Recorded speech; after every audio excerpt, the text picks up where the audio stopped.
a vital role now. This is a truly seismic moment in history. The big question, of course, is, can we trust Boris? We must not let him sell this country down the river by reheating, rehashing, and repackaging the worst deal in history, that dreadful withdrawal treaty.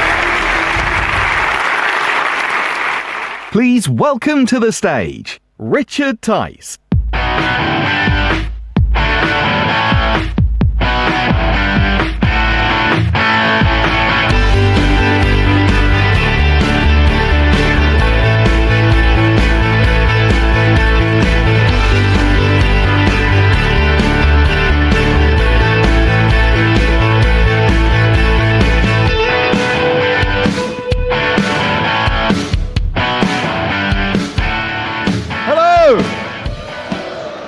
Hello, Camborne. On a Monday night. We were going to come in the middle of the week. But then I remembered Jethro's advice. The train don't stop, Camborne, Wednesday.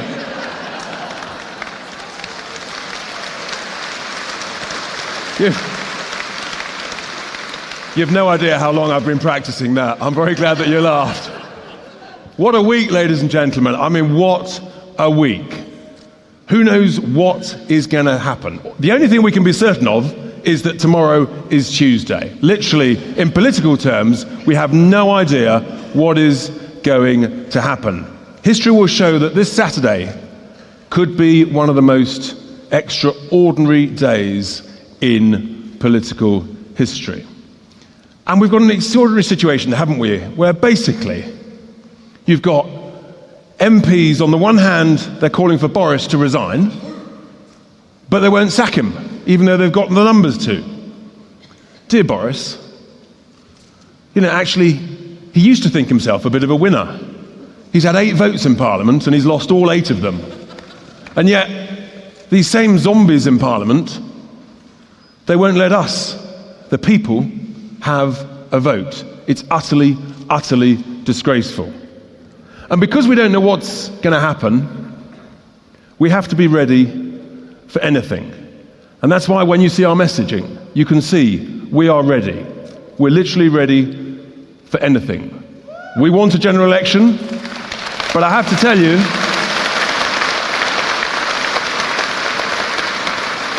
yes, we want a general election, but I have to tell you, ladies and gentlemen, we're not leaving on October the 31st.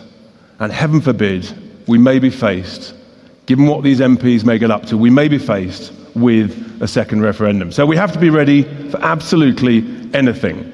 And that's why, at the beginning of September, we announced over 500 approved prospective parliamentary candidates. We had over 3,000 people apply, 1,400 interviews, and we've now got some 600 candidates interviewed, approved, vetted. And it's wonderful. Here in the West Country, we've got lots of our candidates. Let's ask them to stand up and give us a huge round of applause.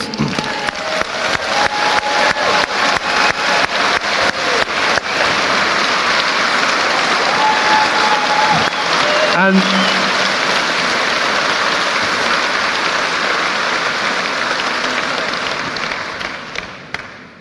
Nigel and I really do take our hat off to them, because it takes some courage and some bravery to stand for public office, particularly for the Brexit Party. What's great about these candidates is that they take some of the flack that Nigel and I usually get. Because it does take some courage. It's not easy putting your head above the parapet.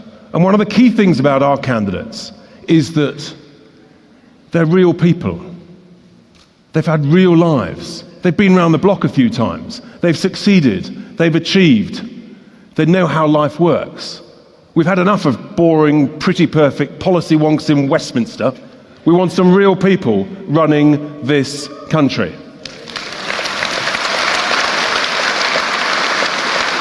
And that's why when we launched just 27 weeks ago, we launched with a simple slogan: change politics for good. And it's extraordinary. When we had that launch in a family-run business in a factory in Coventry, we announced our first 6 MEP candidates. 6 weeks later, we'd won a national election. We got 50% more votes than any other political party. And we suddenly found ourselves the largest party in the whole of the European Parliament. And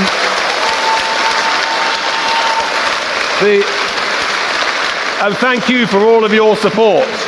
Thank you for all of your support. We've got 3 wonderful MEPs down here in the southwest. And I think it's fair to say that the European Parliament may or may not have welcomed some of our contributions. We've tried to be helpful.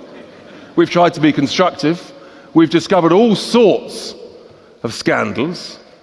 We've uncovered a 4 billion black hole here. We've uncovered that our civil servants left 7 billion on the table over there. I mean, this is real money, ladies and gentlemen. You know, it's real money. It's our taxpayers' cash. Well, the good news about winning that election is the first thing that we changed was the following day after that election, we'd got rid of the worst Prime Minister this country has ever had. And with her gone, we also got rid of the least talented cabinet this country has ever had. We got rid of them too.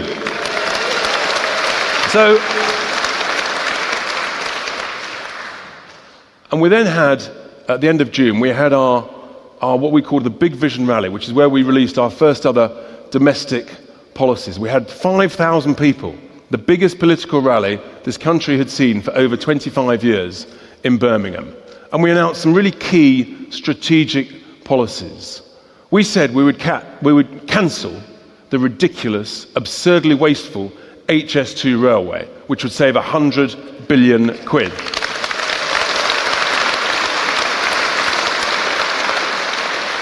We also said that we weren't going to send 39 billion of our taxpayers' money, our cash, to Brussels. We want to keep that here.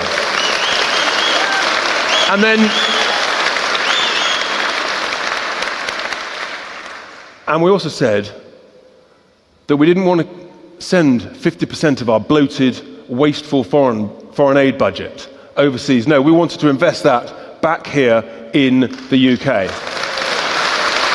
So, to give you an idea how bloated and wasteful that budget is, and how difficult it is for our civil servants to spend that foreign aid budget, they've actually run out of ideas. So do you know what they did? They came up with an absolute brainwave. They thought, I know, why don't we send another $1.5 billion to the EU? They'll know what to do with it. You couldn't make it up.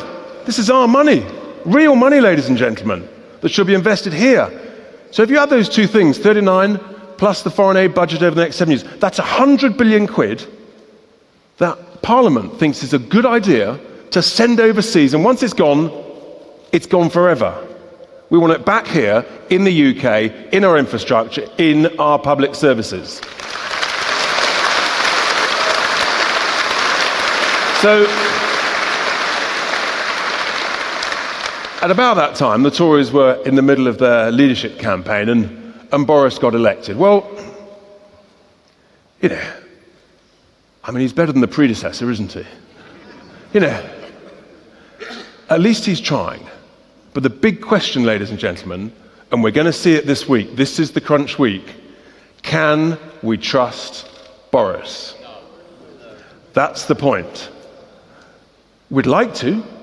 We'd all love to leave on the 31st of October. But we fear, ladies and gentlemen, that he's going to sell us down the river. And the big question is, are the Tories going to cave in? Are they going to bottle it? Are they going to sell this country down the river at the crucial moment? We don't know, but we haven't got long to wait. And so we hope an election's coming, and we've got these candidates lined up, and we've got a fantastic video just talking about some of the life history of some of the candidates up and down the country. Hopefully the video works. In just a few months, the Brexit Party has some amazing achievements. We've reset the political agenda, got rid of a hopeless Prime Minister, and made the option of a clean break Brexit the most popular one in the country. But now we face our biggest challenge, to fight a general election across the entire United Kingdom. And we are ready. 54% of people of Leicester East feel like they don't have a voice. So I'm here to give them that voice. There's a lot of people that I've spoken to that said they're never going to vote again, because how can you trust the political system now? People just want common sense, people like them representing them. And that's where the Brexit Party is firmly positioning itself. It's just a party of regular people like myself who want to get involved because we care, and then make sure that this sort of betrayal can never happen again. People voted for something completely new, voted to go out into the unknown and try something completely different and reclaim power back. We all have a stake in it, and I'm one of those people. Even though I'm an ordinary person on Exmoor, running the Exmoor Pony Project, living an ordinary life, I just felt that I had to be part of it. We've stepped up because we simply have to defend and safeguard our democracy, and we're here. From what I've seen, a lot of the Brexit PPCs now are just from normal backgrounds, just working class people who care about people as well. I think there's a lot of commonality between a politician and a doctor. Consultation always begins with listening. You listen to what the person has to say, take on board, and then help them and make them realise that actually they've got control. They've got the power to decide their future and what to do and what not to do, and they're not helpless. I'm just a normal, hard-working, working class person, but I think taxi driving has given me an insight of how people live, and you get to learn their issues because you become their agony aunt. You tell the taxi driver everything. I am ready. I'm ready. I am ready. I'm definitely ready. I'm ready.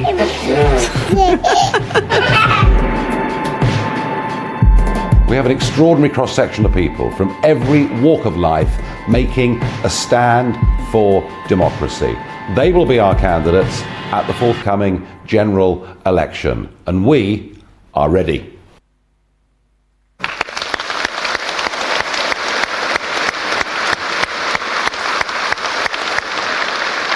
We're ready, ladies and gentlemen. Are you ready? Yes. Fantastic.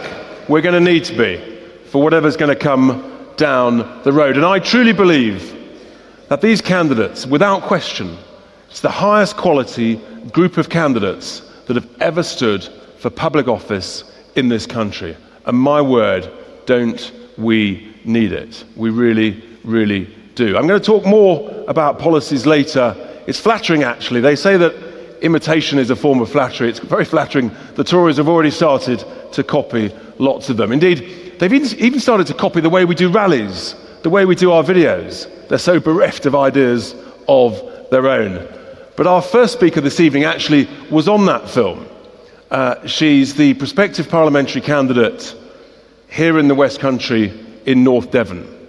She's been here over 20 years, and she still describes herself as a newcomer. But she married into a family that's been here 500 years. So hopefully they're established. She was in the world of publishing. She's now a farmer, an author. She's a very, very committed Brexiteer. Please give a massive, massive welcome, Dawn Westcott.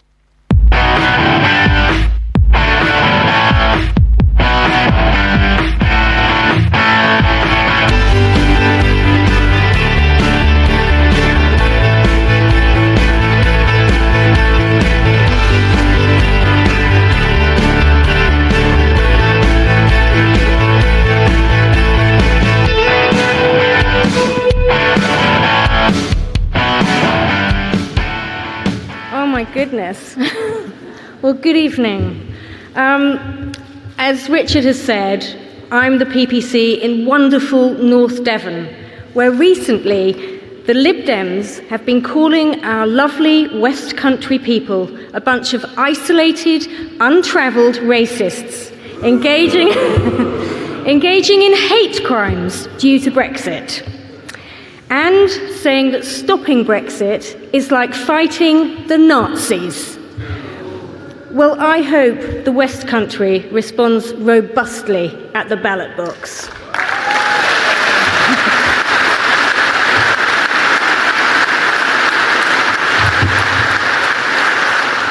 It's this kind of inhumanity towards the voters that has driven me to stand as a PPC, because I think the behaviour of our political class needs challenging.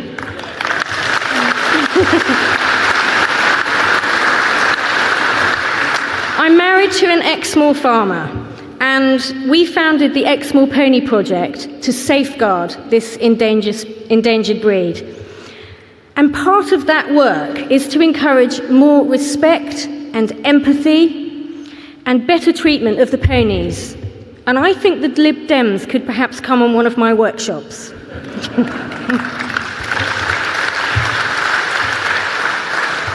I'm used to fighting for the welfare and rights of Exmoor ponies, but now we're fighting for our rights, freedom and independence.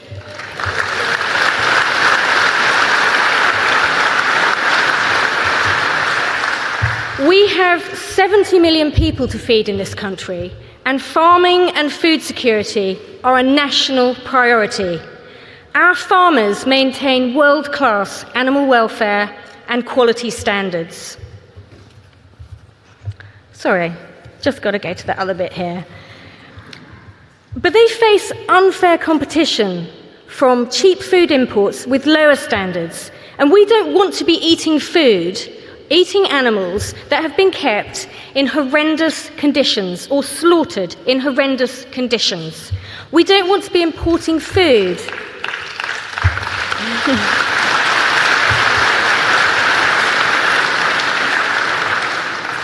We don't want to be importing food from dubious and unsustainable sources that accelerate climate change. So our farmers need sensible protection from uncontrolled market forces and inadequate trading rules, because remember, our farmers are not just producing food. They are safeguarding our native breeds, and they are maintaining our cultural landscape and our environment.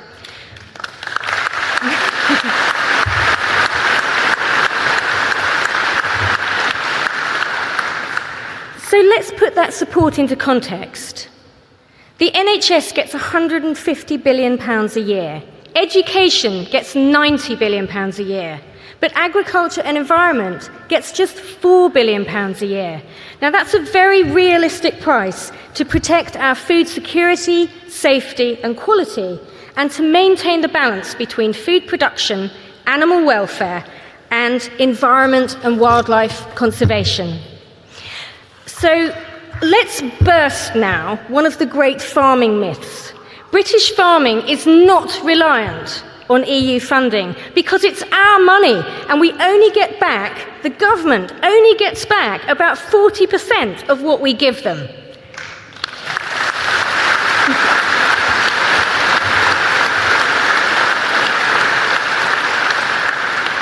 The EU's Common Agricultural Policy has to suit 28 member nations, and in farming, one size does not fit all. Imagine the opportunities for British farming if we can shape our own bespoke agricultural policy and invest our money where we see fit. We are world leaders in food standards, animal welfare and environmental conservation. Let's build on that. Brexit is about empowering us, and the Brexit Party is already having a national conversation in what we want to see and how we want to progress our country. You, everybody here, are part of that national conversation. So please join in and let's help change politics for good. Thank you.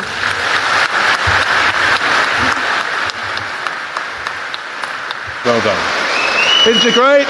Dawn Westcott, ladies and gentlemen. Thank you, Dawn. Thank you very much. Changing politics for good. And to our next speaker, she's changed a number of things for good over a long and wise career. In fact, a number of careers. Because her first phase, her first career, was as an MP for 23 years for another political party. She then realised that actually she had more to offer this country. So her second phase was to help the country learn how to dance. But I would argue that the third phase of her career is the most important of all. It's when she joined the Brexit Party and became an MEP here in the Southwest. And she's been a fantastic, tireless worker in the European Parliament. And I think, to be honest, whilst on the one hand the European Parliament don't want to get rid of us, on the other hand, actually, there are some people they really would rather didn't come back to the Parliament. And our next speaker is one of them. Before we welcome Anne to the stage, let's just see her in action on the video screen. We are in a complete mess. We've got the worst Prime Minister since Anthony Eden. We've got the worst leader of the opposition in the entire history of the Labour Party, and we've got the worst Parliament since Oliver Cromwell. And with that combination, we are actually engaged in the most important international negotiations for 50 years. No, let me finish this sentence, Adam, then over to you. There's a growing disengagement between the people and Parliament. And what I want is an overwhelming Brexit victory on May the 23rd. That's what I want. Please welcome to the stage, Anne Widdecombe.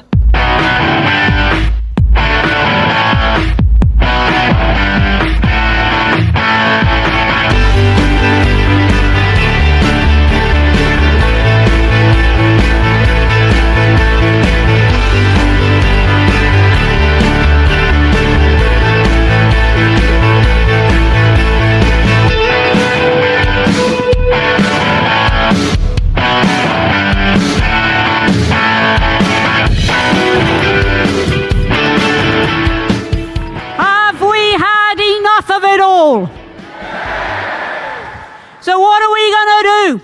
What we're going to do is we're going to send them a very simple message. We are fed up with all this messing about. We voted to leave, and to leave is what we want to do.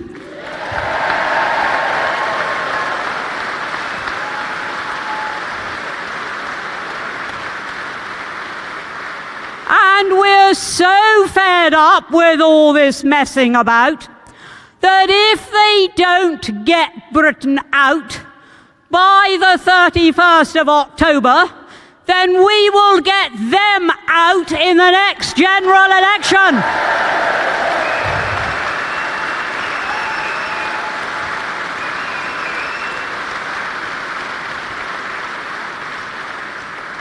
They actually have the gall, some of our parliamentarians, to tell us that we need a second referendum. Because they want to know what the people think. Well, we told them what we thought, and if they really do offer us another referendum, we'll simply tell them again.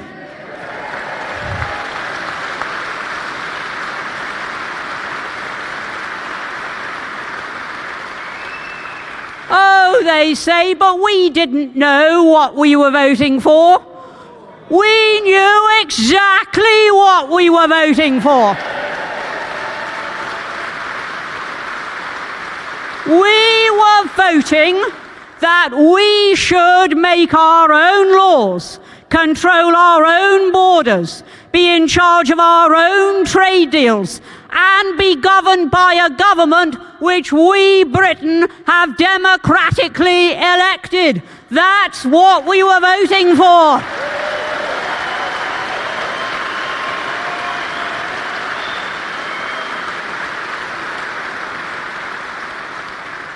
Oh, they say, but we never voted to come out without a deal.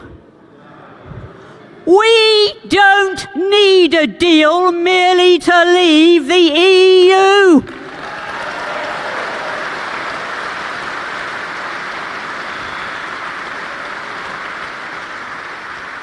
Having left, of course, we do then need to negotiate a trade deal, but we do not need a deal just to enable us to leave. And yet throughout this whole so-called negotiation, all we have done is give in to their terms. Today's headlines say that the EU thinks that some of Britain's proposals are still unacceptable. Really? Well, all their proposals are pretty unacceptable.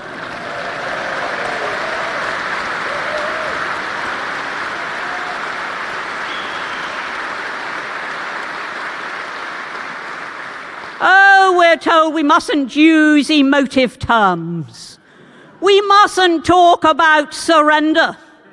We mustn't talk about betrayal. No, it upsets them, poor little dears. Well, any parliament which seeks to hand the power of the determination of the future of this country to a foreign power is betraying Britain.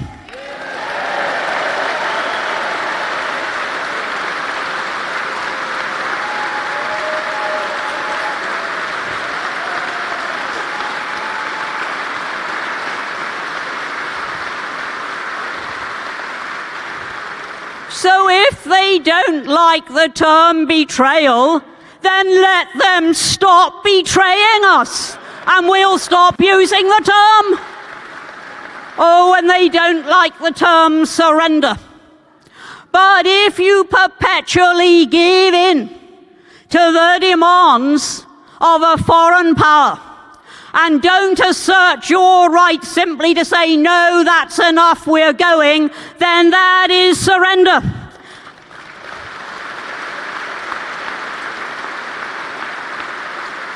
And it has been surrender from the get-go.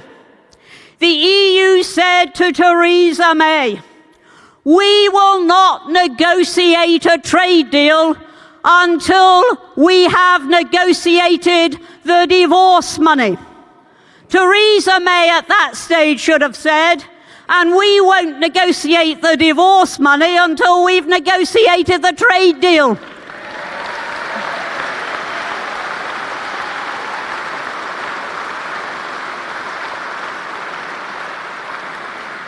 Instead of which she tugged her forelock and said, yes, sir, no, sir, and 3 bags full, sir.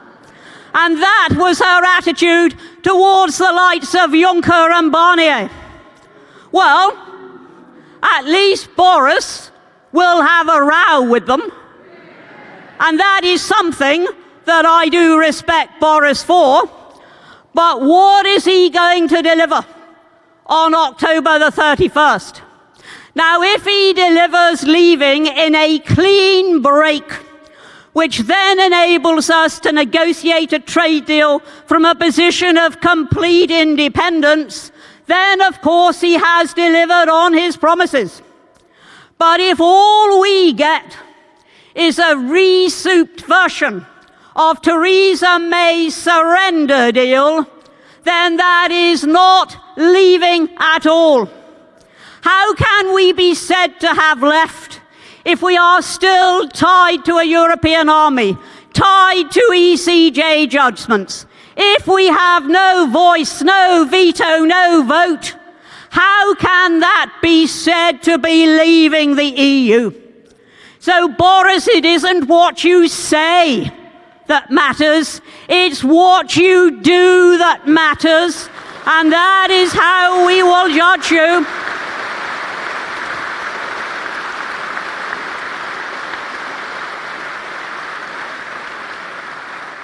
We have got a situation in which the country wants to leave, but Parliament wants to stay.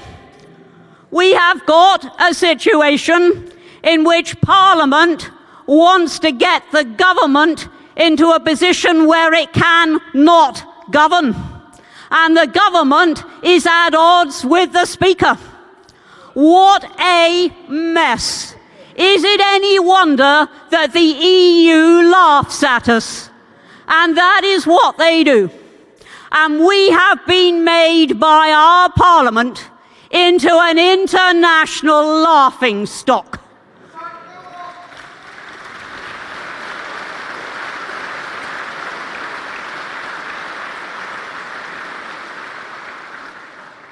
Only those who have no confidence in Britain are afraid of leaving in a clean break. For goodness sake, we are the world's 5th largest economy.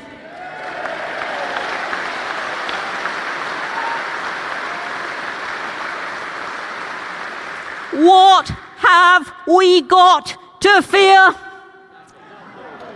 92% of British businesses don't import and export to the EU anyway. What have we got to fear?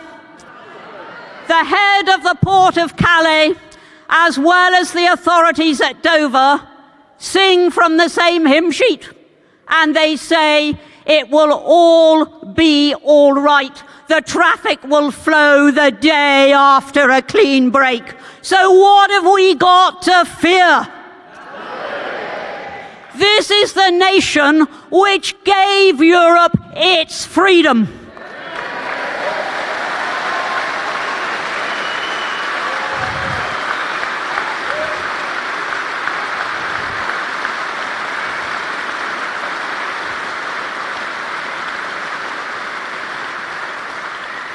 And we should never forget that, and we shouldn't let them forget it either.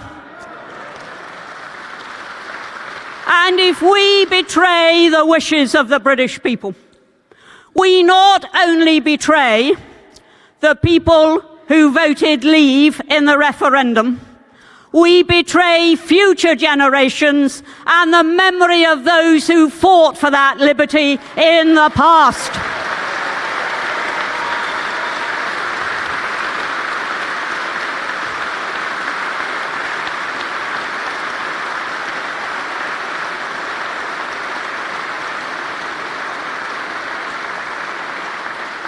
There are people who, in all seriousness, want us to be ruled by the EU, a deeply undemocratic body. There are people who, in all seriousness, believe that we cannot make it alone. You begin to wonder how all those countries who don't belong to the EU are managing to survive somehow.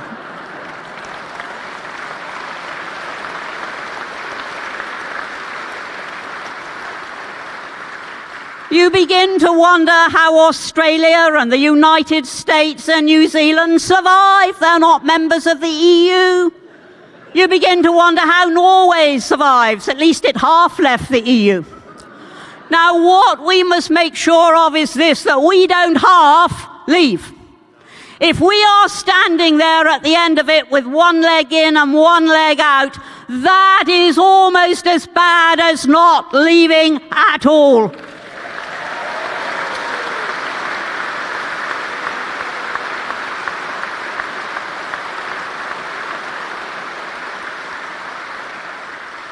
And do you know the way you deal with bullies is to stand up to them? And that is what we should be doing with Juncker and Barnier and the EU.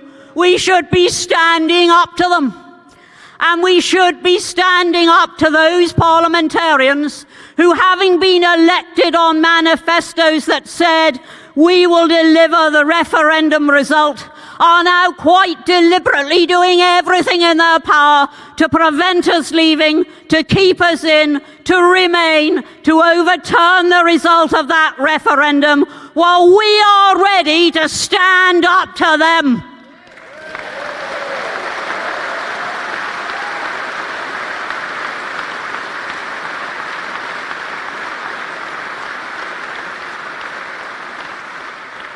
How can people believe that that somehow their right to travel, as if it was threatened anyway, but their right to travel is somehow more important than the independence of the realm. And yet that is the sort of nonsense that we are being told. Now, we're not leaving Europe, we're leaving the EU, and they are two completely different things.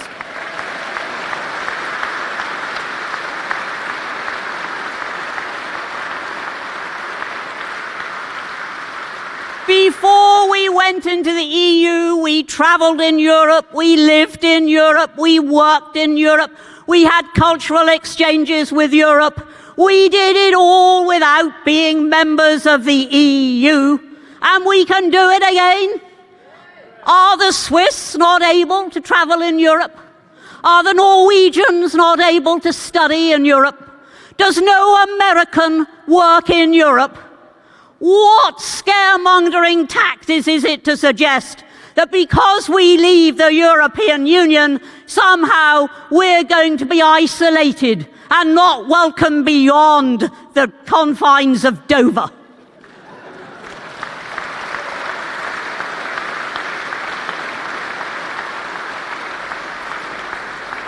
Yet they tell us that, and they tell us that with straight faces. Now, we send a very straightforward message to Boris. Get us out in a clean break and we'll support you. But if you don't, and you then go into a general election, it will be for you, Boris, like the charge of the Light Brigade.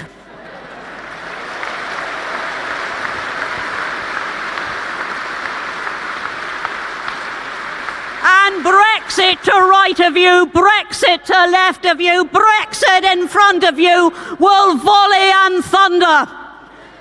And we will make certain that we are then the ones who go to Westminster with one simple aim: restore the independence of this country and put the will of the people first.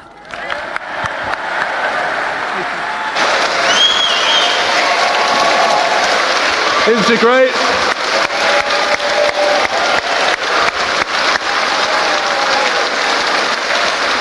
What an inspiration.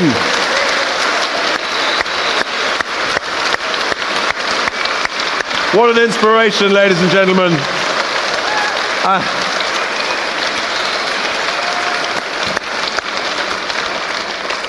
As you can tell, be warned when you take on Anne Widdecombe. Now, in fact, I must tell you a funny story. About 3 weeks ago, at a previous rally, Anne was in full flow, cracking on, and the fire alarm went off. Presumably by some Ramona. Anyway, most speakers would pause, and no, she just carried on. She said, "Don't worry about that noise, I'll win." And for about a minute, battle was undertaken. And sure enough, you can guess who won. Anne did. The fire alarm stopped.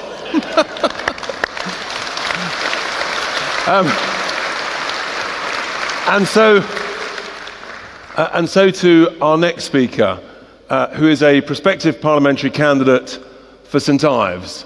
Born in Cornwall, he's been a teacher, he's been a writer, he's been a charity counsellor, he's a passionate, wonderfully enthusiastic Brexiteer. Please give a huge, huge welcome, Robert DeVito Boutin.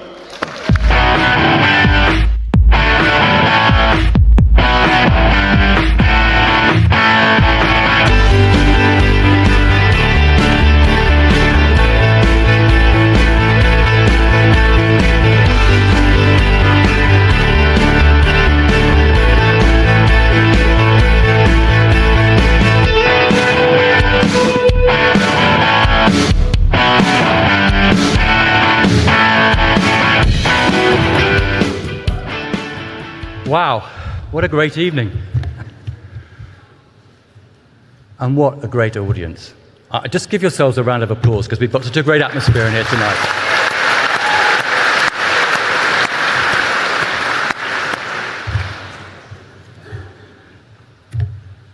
As Richard has said, I I come from a Breton Cornish family, and I was born here. And I've worked as a headmaster, an award-winning commercial writer, and run my own business employing 80 people. And now I'm very excited about the future for Cornwall when we leave the European Union and what this will mean long term, especially for our farmers and our fishermen.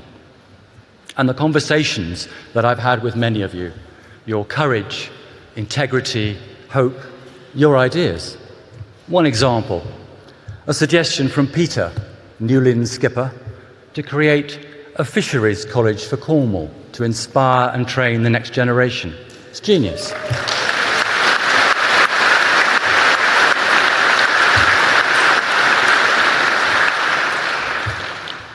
Cornwall is rich in natural resources, and the most important is you, the people. You're creative, warm, hard-working. But there are some who are struggling. We see people suffering terribly from record levels of child poverty, dependence on food banks, mental health issues, and a shortage of affordable housing, all linked to low employment and low wages. To break this cycle, I believe passionately in attracting high-growth businesses to create more well-paid jobs.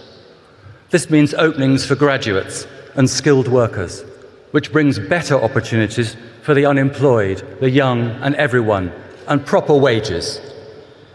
The good news is, it's starting to happen. A blaze of technology is taking off from Goonhilly Earth Station to the Newquay Spaceport. The Cornwall Edge Awards are highlighting the profile of tech companies coming from as far away as New Zealand. They're preferring Cornwall to Silicon Valley for our thriving tech startup environment, commercial support, high-speed connectivity, and a growing base of skilled technical people. And now, we've discovered lithium in our granite. One mine alone will produce enough for the batteries of 350,000 electric vehicles a year.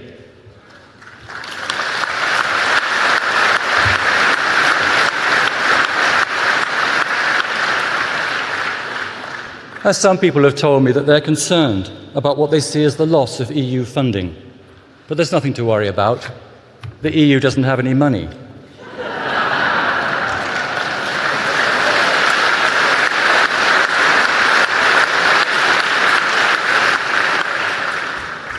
The billion euros Cornwall received via the EU came from us in the first place. Actually, it cost us much more than that, because as we've heard tonight, they only give about 38 to 40 pence in the pound. And to add insult to injury, they told us how and where we had to spend it. So much of the money didn't reach the people or the places where it was most needed. No wonder 56% of us here in Cornwall voted to leave.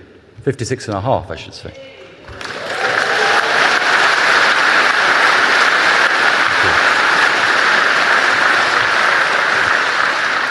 To me, it's just like a bully bumping into a child in a corner shop and stealing their pocket money.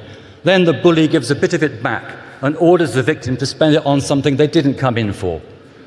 So instead of a glorious week's supply of sherbet fountains, the poor child ends up with a bag of Brussels sprouts. Thank you.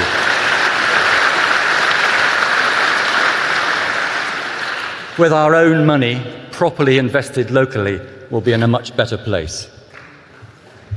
And as you've heard earlier from Richard, the Brexit Party has identified £200 billion to spend on our regions, including Cornwall and coastal communities, which means us.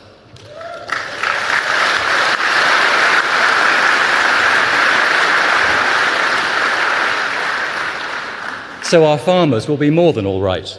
Our fishing industry will flourish. Our people will prosper. Our older citizens will be properly cared for, and our children will have a decent inheritance. And together we can all make Cornwall stronger. As we say, onen hag all, one and all. Thank you very much. Well, that's great. Well done, brilliant. Next to Dawn.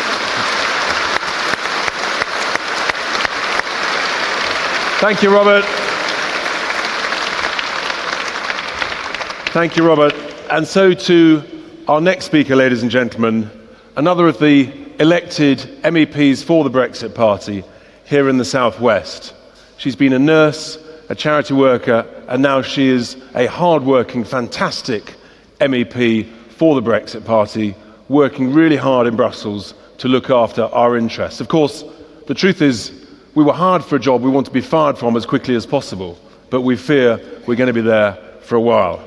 Please welcome to the stage the Member of Parliament for the Southwest, Christina Jordan.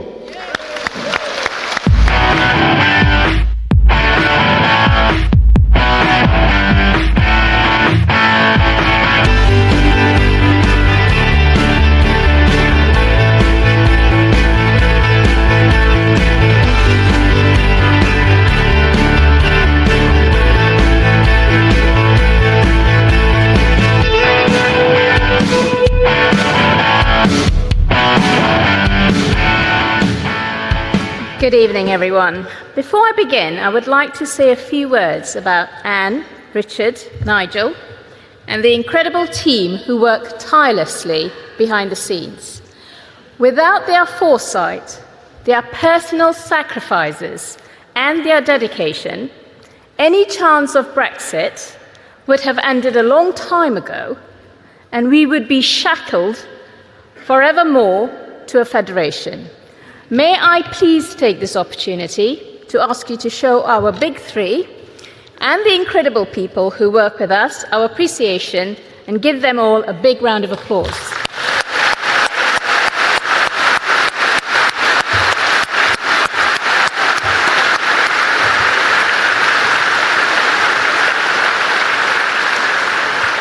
They're not used to being thanked.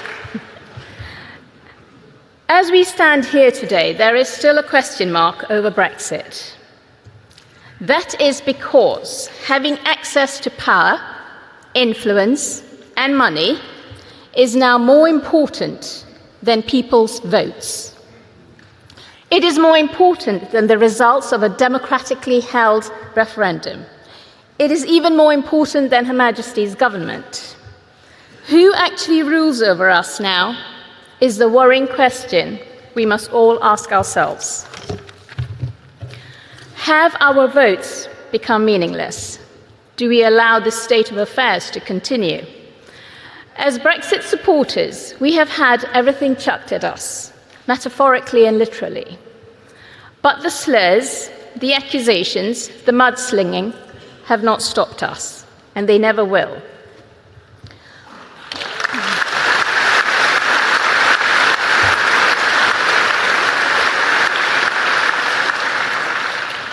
We have several members of Parliament, members in the European Parliament, and their ever-loyal and deluded band of cheerleaders in Brussels and Strasbourg calling us fascist, xenophobic, far-right and racist. I am a first-generation Asian immigrant, a proud supporter of the Brexit Party and a proud Brit.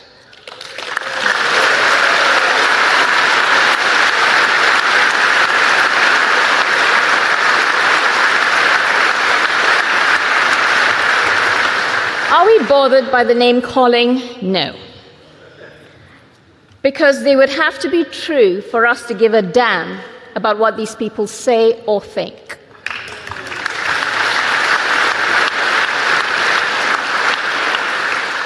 We know we are putting our country before ourselves. We want our freedom back, and we will not stop until we get it.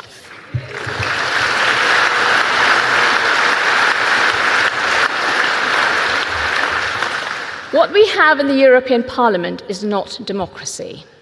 My past few months at the EU Parliament has only served to strengthen my resolve to ensure our country leaves this undemocratic monstrosity. I see empty chambers during debates, 1-minute speeches that have no bearing because results have been decided beforehand. I walk along the moneyed corridors of an exclusive club where you can reach dizzying heights of power and influence if you agree with their dogma.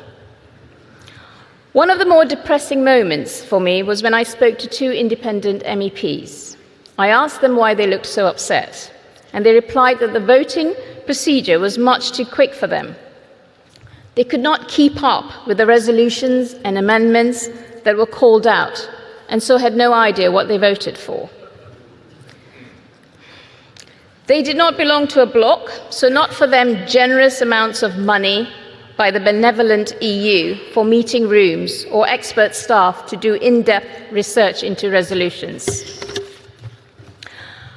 By remaining in this interfering, overzealous, money-grabbing, power-hungry institution, the United Kingdom is giving the EU a veneer of respectability.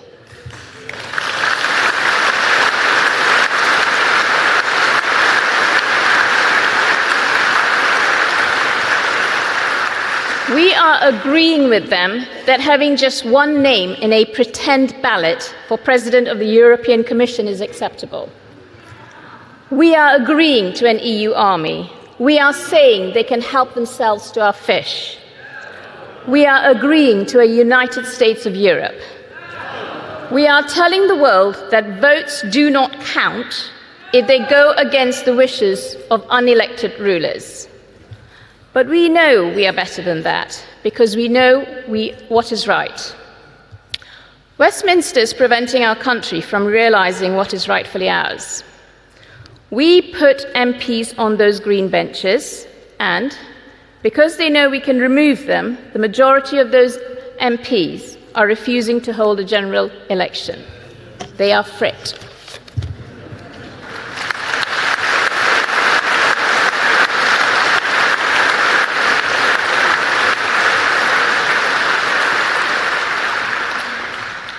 We removed a lot of their colleagues from the EU Parliament.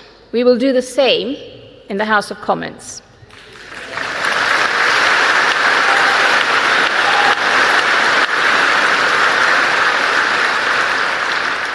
Our message to Westminster is this: do not undermine our hard-fought-for freedom and democracy. Do not give us a second referendum. We know it will be rigged against Brexit. Do not push us into a corner. You will not like our response. Thank you. Great. Come on next to Anne. Come on next. Christina Jordan, ladies and gentlemen, MEP for the South West.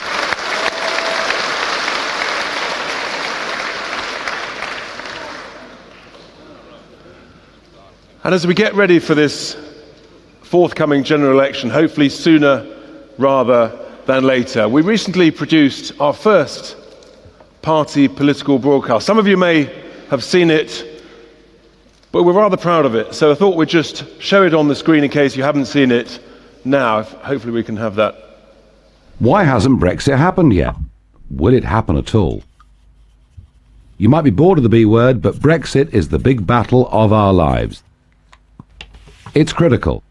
It will decide our democracy, our economy, our freedoms. In 2016, 17.4 million people voted Leave, the biggest democratic mandate in British history. In 2017, every Conservative and Labour MP was elected on a promise to respect that referendum result. Yet Parliament keeps blocking Brexit. That should worry us all. What sort of democracy lets Parliament defy the people? 2 Prime Ministers promised to deliver Brexit, but Theresa May's withdrawal agreement wasn't Brexit. It was the sort of surrender treaty you sign after losing a war. As Foreign Minister Boris Johnson said, May's deal would make us a slave state. Well, now Boris is PM, and he's told the EU his highest priority is to do a deal based on Mrs May's withdrawal agreement. Yes, Boris hopes to recycle the deal he labelled as slavery. He wants the European Union to change the Irish backstop, but even without it, the withdrawal agreement remains the worst deal in history. Boris's new deal will be Mrs May's betrayal with a new haircut. The withdrawal agreement means we pay the EU at least £39 billion. It's our money, better surely invested in our regions. It traps us inside the EU's customs union. We should be free to make our own deals with the rest of the world. It lets European courts rule over everything from financial services to our fishing industry. What sovereign nation takes orders from a foreign court? We must make our own laws. It also signs us up to EU military policy. Who decides if Britain goes to war? We must have control of our own security. The Tory withdrawal agreement could be even worse than remaining. We'd be trapped under Brussels rules with no vote, no voice, no veto. Does that sound like the Brexit you voted for? No. Enough is enough. We need a clean break Brexit to make Britain a sovereign, independent nation with democratic control over laws, borders, money and defence. The Brexit Party is ready for a clean break Brexit. If you're ready to break with the old politics, join us. I fear very dark place. What we did in that 6-week campaign of The thing is, when we finally leave the European Union, we can properly take back control.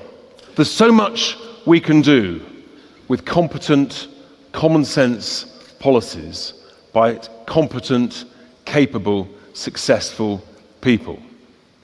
I talked earlier about how we could save 200 billion quid, and there's real things that we can do with that. What we call our Brexit plan. The first and most important thing is that we need to invest 100 billion quid in the regions that have been starved of investment for decades.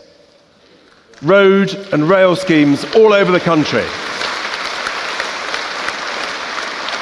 And it's funny, isn't it? I was quite pleased when actually the Tories cottoned onto this. Even the Labour Party have worked this out.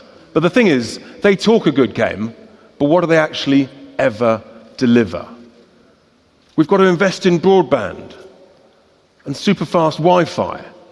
It's all very nice, the London Tube having free Wi-Fi, but we should put Wi-Fi in public transport, free Wi-Fi, all over the country. That's the sort of smart thing that we can do. Robert touched earlier about fishing.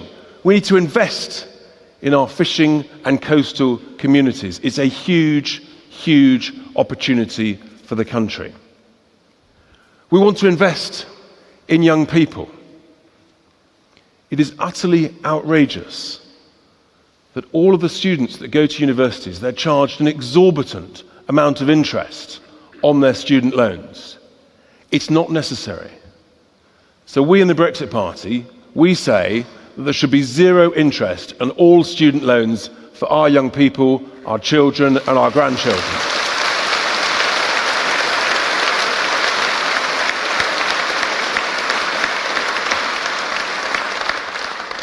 But of course, actually, the majority of young people don't go to university. And they need to be invested in as well. But what we need is a simple, workable apprentice scheme that actually is workable for employers to use.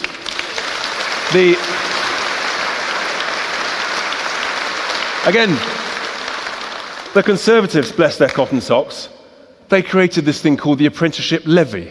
It all sounds very nice, but it's an absolute bureaucratic, bloated nightmare. And guess what's happened? There's been a complete collapse since they introduced that scheme in the number of apprenticeships. Again, incompetent Tory management.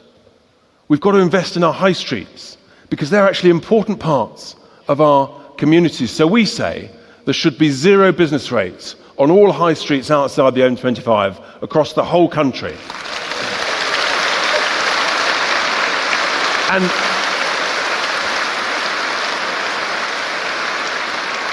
And we can pay for that so that it's revenue neutral. Very simply, we'd have a small online sales tax which would cover that cost. But high streets are a critical part of communities. We need to invest in entrepreneurs and small businesses. They are the bedrock of our future economic growth. They need investing in with some straightforward, encouraging tax incentives. This is the big one, ladies and gentlemen. We've got to invest seriously in political reform. We've had enough. We've had enough.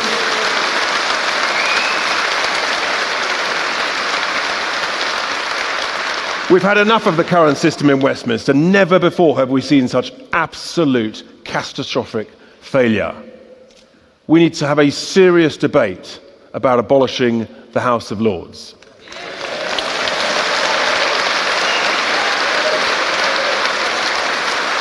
We need to have a serious debate about our electoral system. This first past the post system, which encourages a sort of monopoly of two parties, has basically failed. We've got to relook at it and look at proportional representation. And then, of course, we need to have a serious debate about the BBC.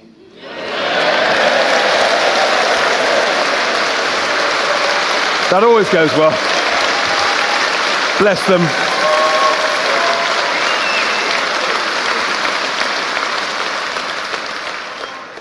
That always goes down well. I'm sorry if there's any BBC media here, but anyway. We also, and actually, again, the government, maybe they're listening to us, because we've been saying, since the Peterborough by-election, there needs to be complete reform of our fraudulent, corrupt postal voting system.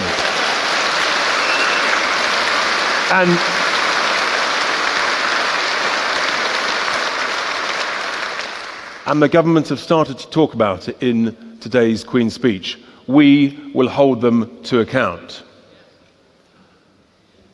And the next thing that we have to invest in, and we passionately believe in this, we have to invest in our environment. We have to plant tens and tens of millions of trees to capture CO2. But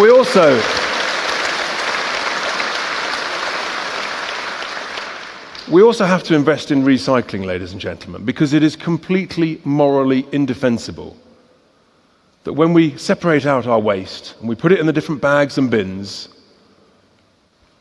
we're not told that much of it we're paying other countries to take our waste. We have to do that and look after it and use technology to recycle it in our own country. It's morally indefensible to pay other people and then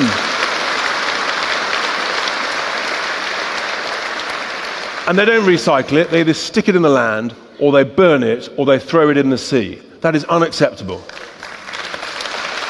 There is so much, with competent, capable politicians, there is so much that we can do so that this country is properly governed. I always say, if the country was managed as well as a well-managed, efficient business, we'd all be in a much, much better place. And so to our final speaker, I call myself the warm-up act, really. To our final speaker, who needs little introduction, but let's just be very, very clear, ladies and gentlemen. Without Nigel, there would have been no referendum. Without Nigel,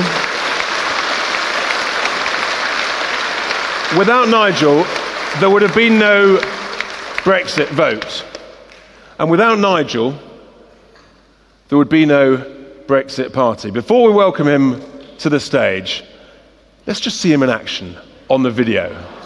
I fear that we are headed towards a very, very dark place. What we did in that 6-week campaign of the European elections is we managed to turn the hope and despair that existed in this country into hope and optimism. We're the only party here that'll put country before party. We're the only party here who actually believes in Britain. This country now needs wholesale political reform. We have to make sure that never again can the majority in a democratic vote in this nation be so openly and willfully betrayed by the Westminster political class? And they call it Mrs. May's deal. It's not a deal.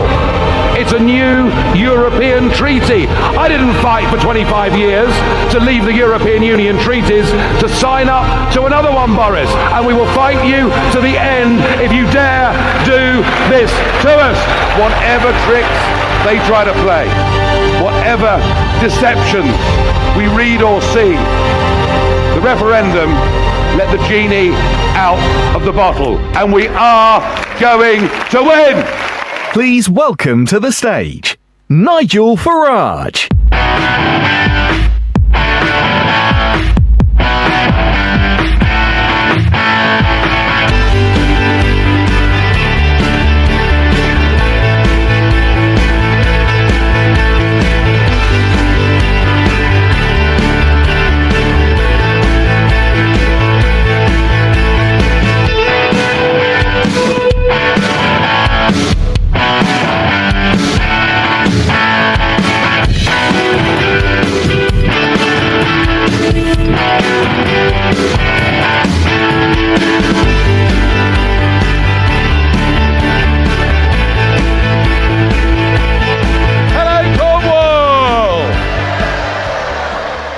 It's great to be back in your wonderful county. It is my favourite county in the country. No question about that. And I'd like to say that it's great to be back here in this great hall in Carn Brea. But it isn't. And I want to tell you why. I spoke from this very platform in June 2016. I spoke on this platform in a national referendum that we had, and the question was really very simple, wasn't it? The question was, do we remain or do we leave the European Union? And I spoke at scores of events all over the country. I felt that it was, indeed for me, the culmination of 25 years of hard, dedicated work. I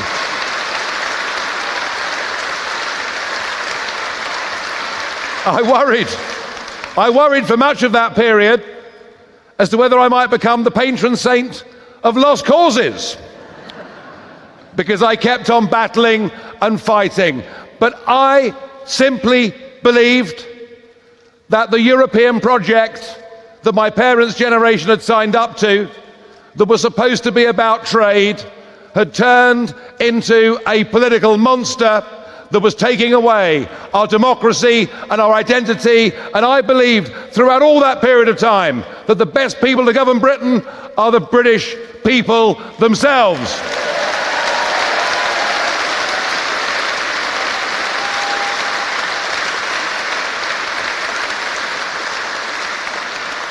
And if you remember, in that campaign, we were told by the government, the Prime Minister, David Cameron, remember him? Who sent us that leaflet, didn't he? Every house got a leaflet telling us how disastrous it would be if we left. We had the Chancellor at the time, George Osborne, telling us that 500,000 jobs would go immediately. We had every big business, every global leader telling us what a terrible mistake, what a disaster it would be if we voted to become an independent country. They even flew in the President of the United States of America, who told us we'd pretty much go to the back of the queue. They used, well, the current president wouldn't do that, would he? They threatened us and bullied us, and despite all of that, in the early hours of June the 24th, 2016, the results came in and we'd beaten the global elites, we'd beaten the establishments, and we voted to be free.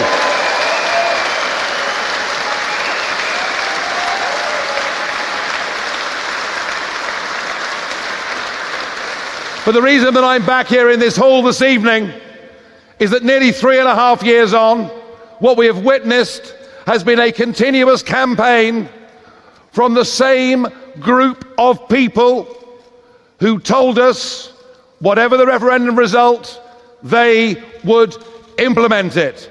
They told us that in the run-up to the referendum. They told us that during the referendum. They told us that after the referendum. They told us that in the general election of 2017. And be in no doubt, they have lied to us and they have betrayed our trust and betrayed the result of that referendum.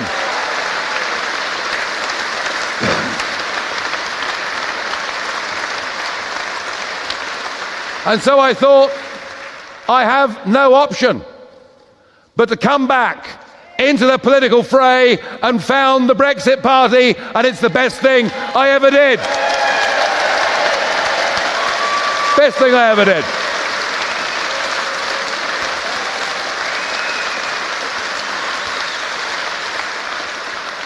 And incredibly here, in Redruth and Camborne, in the European elections, a political party that wasn't even 6 weeks old topped the poll with 43% of the vote, and I thank you for your trust in us.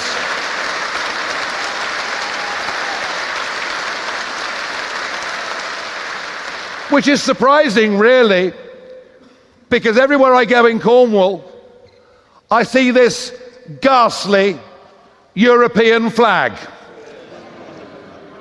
I see it on harbour developments, I see it on bypasses of towns. Everywhere I go, I see this EU flag.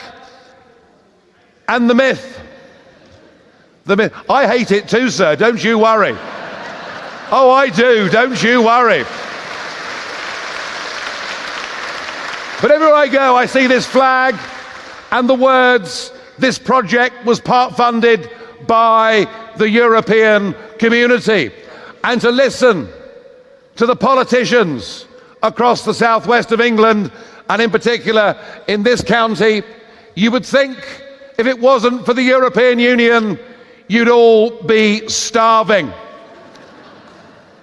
And yet when you examine it, what's the truth of it? The truth of it is that we send your hard-earned money to Brussels, and they keep half of it. They then send a little bit of it back to help Cornwall through an office based in Bristol,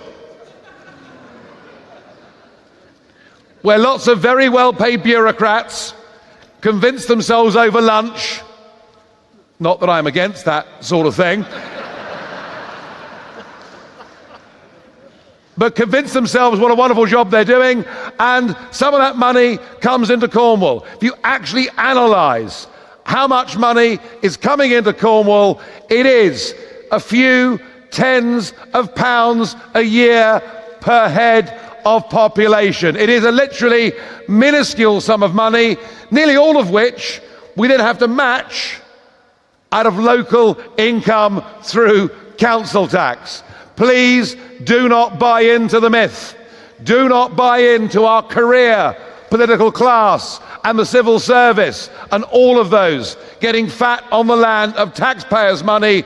Cornwall is not doing well out of the European Union. Cornwall is doing very badly out of the European Union, and Cornwall will do better once we're out of the European Union.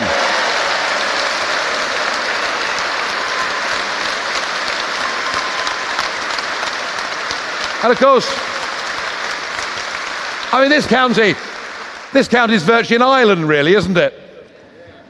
And just think, you can stand on Trevose Head in February on a good day and look out to sea, and you'll see dozens of trawlers fishing that ground, catching cod mostly. And you know something? Not a single one of them will be a Cornish or English boat. They will all be there from France and Belgium. You can go to Newlyn. You can go to Newlyn. And what a sad place Newlyn looks these days compared to what it's going to be once we get a clean break Brexit and we take back what is ours. Because that's what we're going to do.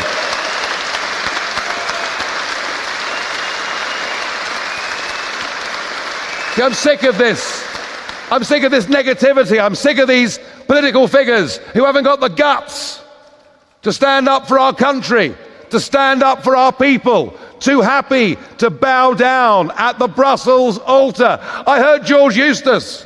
I heard Eustace telling us that once we're out of the European Union, we can negotiate better quotas for our fishermen. And given that at the moment out of Newlyn, we only have 10% of the haddock catch. Can you believe that?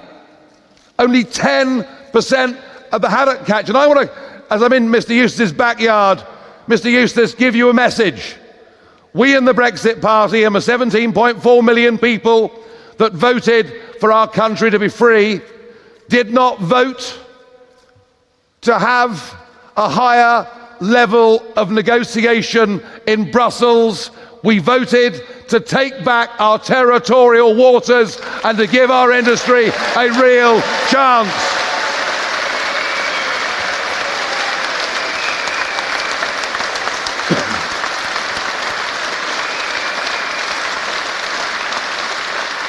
Thank you.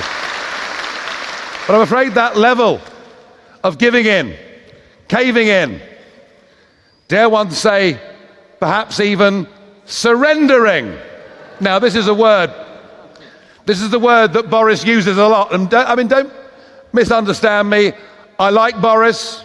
I'm pleased that Boris joined the referendum campaign when he did. All right, he'd written 2 articles, one way, one the other, but he did join it. And, he brought, in the early days, a great degree of energy, optimism, and humour to the job. Mind you, compared to his predecessor, that would not have been very difficult, would it? And he told us what we wanted to hear, didn't he? Just as his predecessor, Mrs. May, told us 108 times we'd leave on March the 29th, Boris told us we'd leave on October the 31st.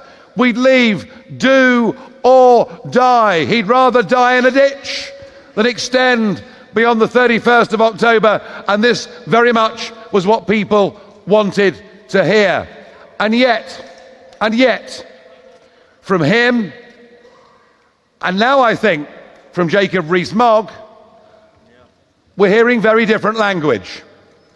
You see, when Mrs. May went to Brussels, she negotiated this deal that she put to Parliament and that was rejected 3 times. And today's papers tell you all about the deal that Boris wants to do. Ladies and gentlemen, a deal is when I shake your hand, I sell you a car, or whatever it may be. That's a deal. This is not a deal. This is a new EU treaty binding in international law, and I did not spend 25 years campaigning to leave the EU treaties to be signed up to another one. It's not what we want.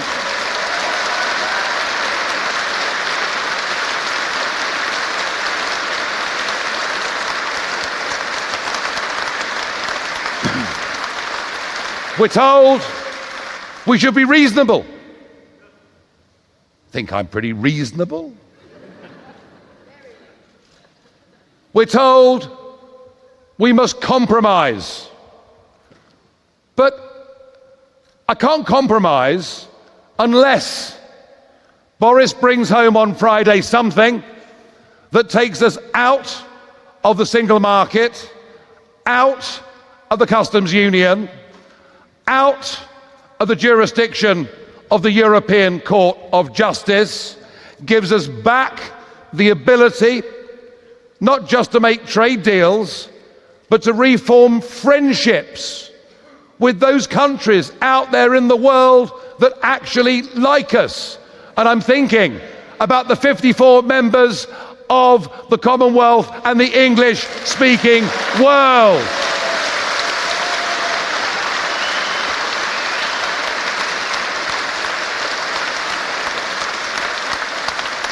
And anything less than that is not Brexit.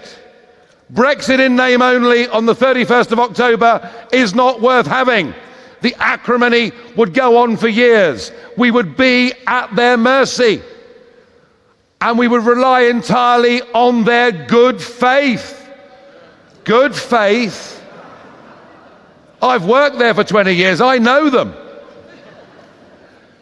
I mean, what good faith are we going to get from that ranting maniac, Guy Verhofstadt?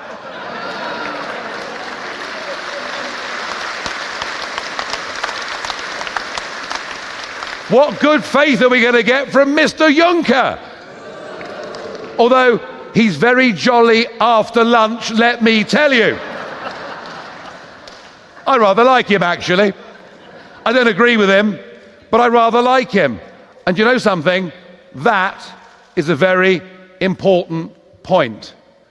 I grew up, and I'm sure many of you grew up, understanding something, that you may not agree with somebody else's opinion, but in a democracy, you respected the right of other people to have different opinions. This is what those generations sacrificed so much for in 2 world wars, for us to live in a free, independent nation in a democratic system.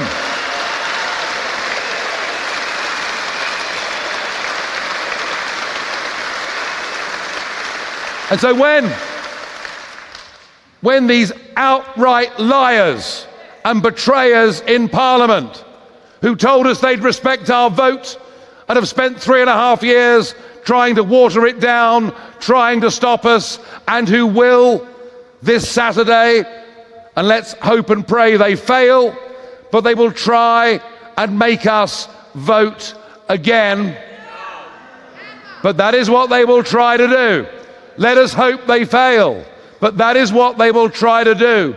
And that is why this battle that we are now engaged upon, and we in the Brexit Party are the only party that are clear in this country that we believe in an independent, self-governing, democratic British nation.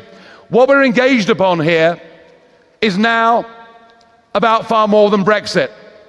This is now about the essence of whether democracy continues to survive, whether we continue to be a civilized nation, whether the rest of the world has the respect for us that it's had over so many decades, even centuries. This is the political equivalent of the modern day Battle of Britain. This is about our future, about who we are as a people, who we are as a country. And I am thrilled and delighted that since I launched this with Richard just 6 months ago, we've got people on the stage with me. Some have been elected, others will stand for us in constituencies across the southwest. We're drawn from all walks of life. We're not interested in left, right and centre. We're interested in right and wrong. That is what we care about. That is what we care about.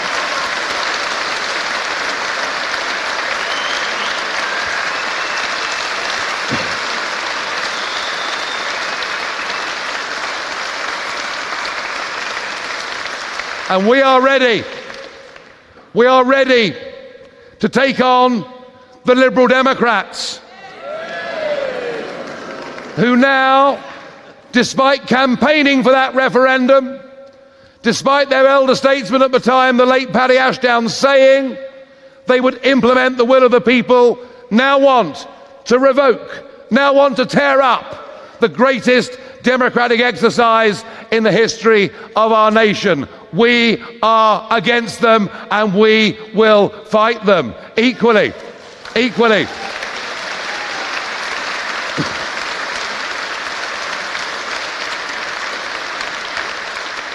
We now have a Labour Party. Oh, but hang on.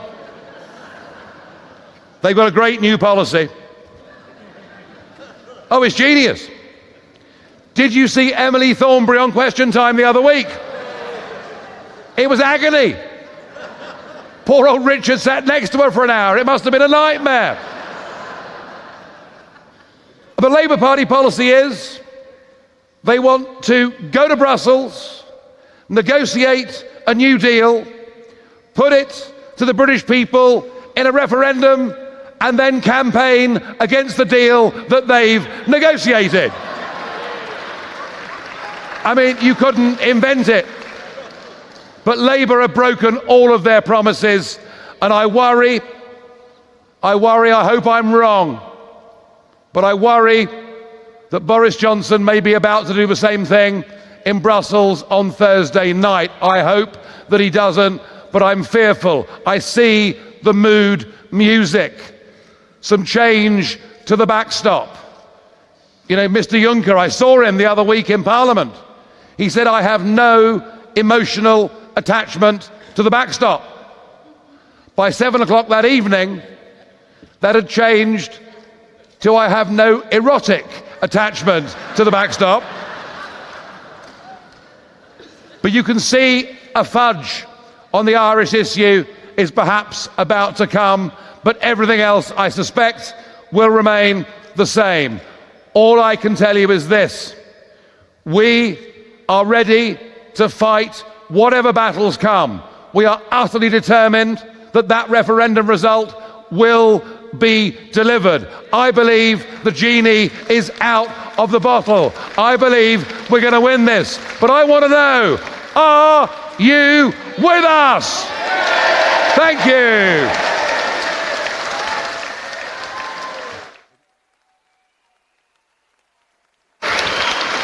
Isn't it great? So,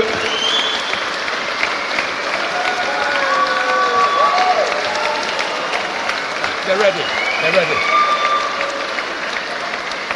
as you can tell, Nigel's ready, and I'm getting the sense that you're ready. We've just got time for a couple of questions. And the first question, actually, which I'm going to ask of Anne, is from Linda in St Austell.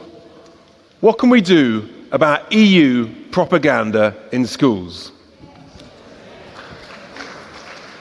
Win the election and then ban it, of course. That's what I love. No nonsense. And Mervyn from Falmouth asked, would domestic VAT be able to be reduced when we leave? Well, that's the joy of taking back control. We would then be able to make those decisions, whether our government thought it was right or wrong. At the moment, we can't reduce domestic VAT because of EU rules and regulations. Now, Ralph, he asks Nigel, would you agree to tactical voting with Boris at a general election? Look, I've made it clear. The Lib Dems are the enemy. The Labour Party are the enemy. With the Conservative Party, it's undecided. It depends who you talk to and what day of the week it is. But I have made it clear that if Boris Johnson, because he has talked about no deal, hasn't he? He's talked many times about no deal. Now, none of you ever use the phrase no deal. If you do, you wash your mouths out with soap and water. It is a clean break Brexit. Say it again. A clean break Brexit. Absolutely. And if Boris Johnson at the general election, and at some point that election will come, if Boris Johnson at that election committed the Conservative Party to fighting for a clean break Brexit, ditched this appalling treaty, the worst deal in history that Mrs May's signed up to. So Boris, stop trying to put lipstick on the pig. Ditch it. And in those circumstances, If the Conservative Party were fighting for the right thing and we were fighting for the right thing, then we would have a non-aggression pact with them for the election. And he would win.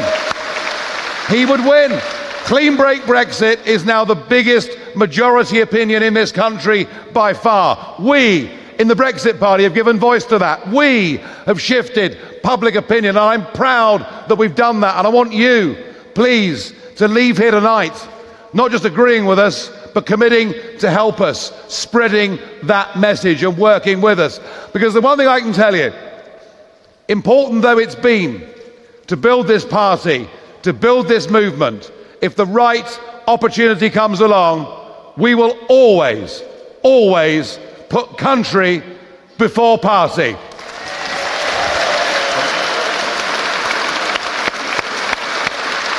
With